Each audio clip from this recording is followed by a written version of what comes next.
പിന്നെ 7 കലശമുള്ള 7 ദൂതന്മാരിൽ ഒരുവൻ വന്ന് എന്നോട് സംസാരിച്ചു. വരിക, ഭൂമിയിലെ രാജാക്കന്മാരോട് വേശ്യാവൃത്തി ചെയ്ത് തൻ്റെ വേശ്യാവൃത്തിയുടെ മദ്യത്താൽ ഭൂവാസികളെ മത്തരാക്കിയവളായി പെരുവെള്ളത്തിന്മീതെ ഇരിക്കുന്ന മഹാവേശ്യയുടെ ന്യായവിധി ഞാൻ കാണിച്ചു തരാമെന്ന് പറഞ്ഞു. അവൻ എന്നെ ആത്മാവിൽ മരുഭൂമിയിലേക്ക് കൊണ്ടുപോയി. അപ്പോൾ 7 തലയും 10 കൊമ്പുമുള്ളതായി ദൂഷണനാമങ്ങൾ നിറഞ്ഞ് കടും ചുവപ്പുള്ള ഒരു മൃഗത്തിന്മേൽ ഒരു സ്ത്രീ ഇരിക്കുന്നത് ഞാൻ കണ്ടു. ആ സ്ത്രീ ധൂമ്രവർണ്ണവും കടും ചുവപ്പ് നിറവും ഉള്ള വസ്ത്രം ധരിച്ച് പൊന്നും രത്നവും മുത്തും അണിഞ്ഞവളായി തൻ്റെ വേശ്യാവൃത്തിയുടെ മ്ലേച്ഛതയും അശുദ്ധിയും നിറഞ്ഞ സ്വർണപാനപാത്രം കയ്യിൽ പിടിച്ചിരുന്നു.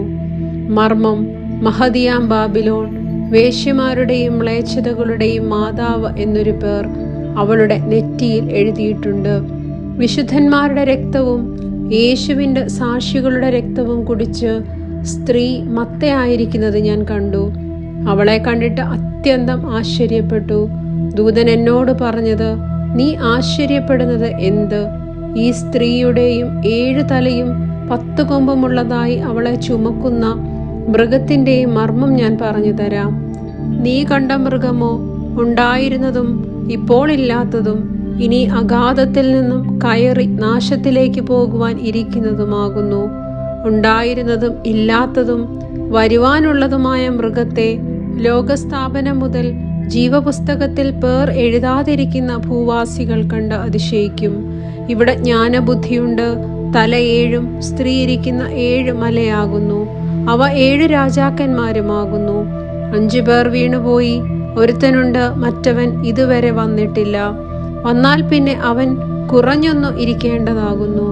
ഉണ്ടായിരുന്നതും ഇല്ലാത്തതുമായ മൃഗം 8ാമത്തവനും 7 പേരിൽ ഉൾപ്പെട്ടവനും തന്നെ.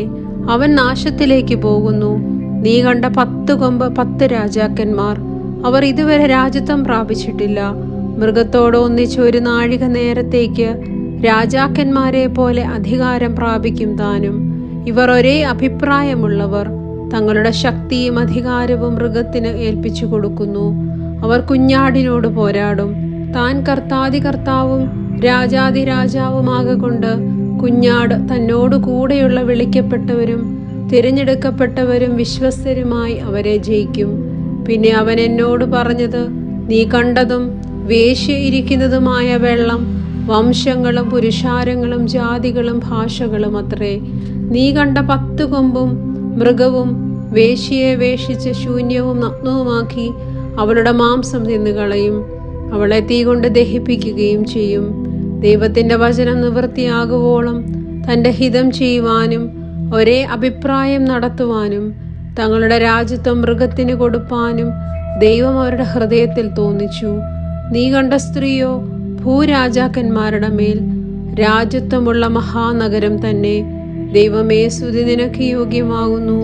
പാറയ്ക്കുമോർ.